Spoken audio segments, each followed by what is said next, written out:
Greetings to you all, learned learners. Here in this video, we are discussing the summary of the play Macbeth, written by William Shakespeare. Macbeth, a tragedy in 5 acts by William Shakespeare, written in 1603 and 1607 and published in the first folio of 1623 from a playbook or a transcript of one. Macbeth is the shortest of Shakespeare's tragedies.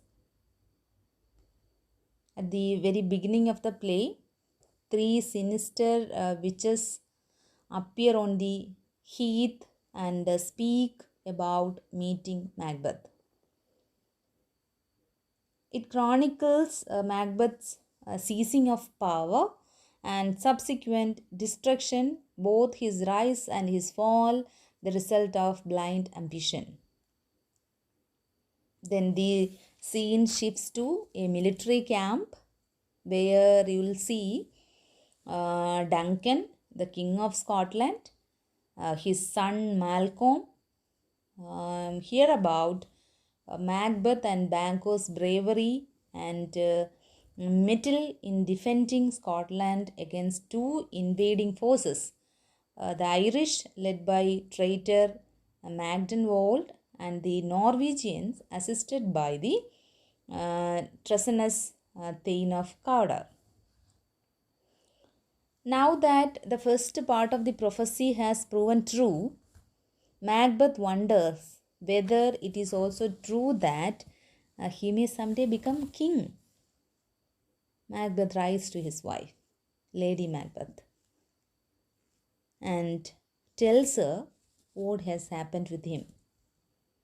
Lady Macbeth, an ambitious and cunning woman, believes that her husband must do what it takes to fulfill his destiny and seize the crown. To accomplish this, she suggests that they should murder King Duncan, who will conveniently be staying at their castle that night. Macbeth is initially little hesitant, but his wife eventually convinces him to commit the murder. She devises a devious plan to make Duncan's servants so drunk that they pass out and remember nothing. Macbeth will enter Duncan's room while they are asleep and make it look like the servants killed him. That night, Macbeth follows through with their plan. But even after the deed is done, he is filled with anxiety and plagued by strange visions and sounds. In the morning, the king's body is discovered, and Macbeth immediately kills Duncan's two servants, claiming that he could not control his anger when he realized they must have killed the king. Macbeth's performance doesn't seem to convince everyone, but no one challenges his version of events. Certain that their father's true killer is still free and that their lives are in grave danger, Malcolm, the eldest one, and Donalbain, the younger one, the Duncan sons, they flee Scotland. With the king's sons gone, Macbeth is made king.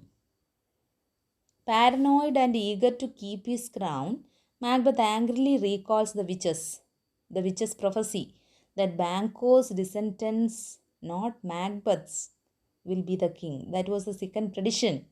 Banquo's sons will be the descendants. Interpreting this as a threat to his rule, Macbeth hires assassins, that means the murderers, to murder Banquo and his son Fleance. The murderers manage to kill Banquo, but Fleance escapes in the chaos. Later that night, Macbeth hosts a grand feast for his thanes, that Banquo's ghost appears in the middle of the festivities, visible only to Macbeth. So, this apparition really haunted him and terrifies him, and Macbeth's erratic behavior at dinner forces Lady Macbeth to send their guests home. Macbeth's apparent madness only serves to further the Thane's skepticism about his rule. Desperately seeking reassurance, Macbeth visits the witches in hopes that they will clarify what will happen to him. The witches gave him three more prophecies: that he would fear Macduff, that no harm of woman born will hurt him, and that Macbeth cannot be vanquished until Birnam comes to Dunsinane Castle. These are the prophecies further told by the witches. Macbeth also sees a vision of 8 kings followed by the ghost of Banquo. Macbeth is pleased by the present predictions of the witches, reasoning that all men are born from women and forests cannot move. So in that way he become immortal. So Macbeth believes that the prophecy means Macbeth can be killed by anybody, so he will be eternal or invisible. His confidence restored.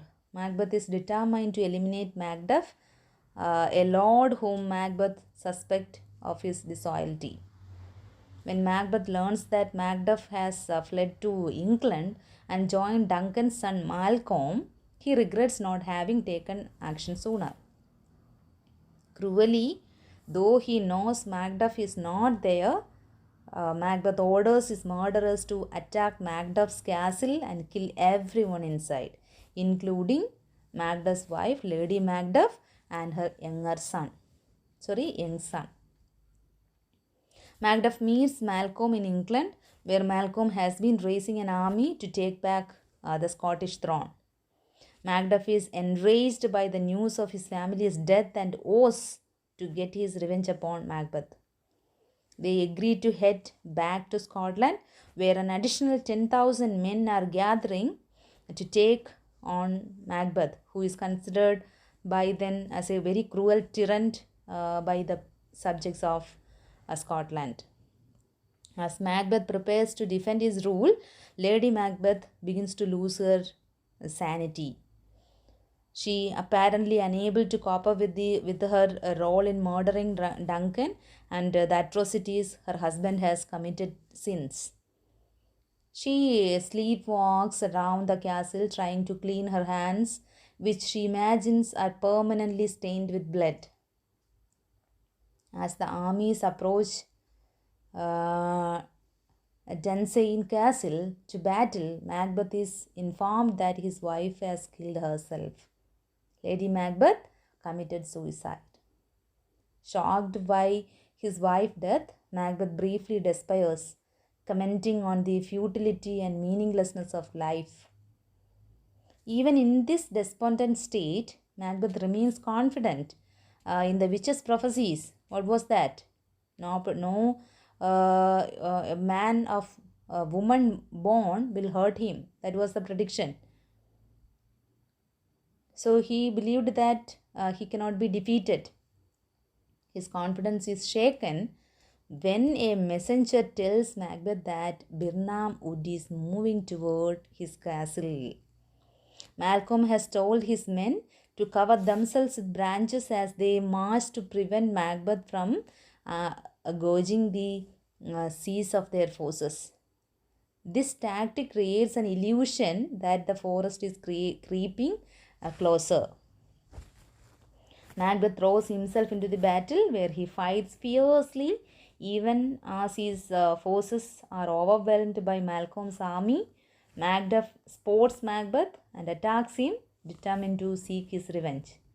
When Macbeth tells Macduff that no man born of a woman can kill him, Macduff reveals that his mother gave birth to him through a caesarean section, meaning He was not technically born of a woman, but rather taken out from her womb.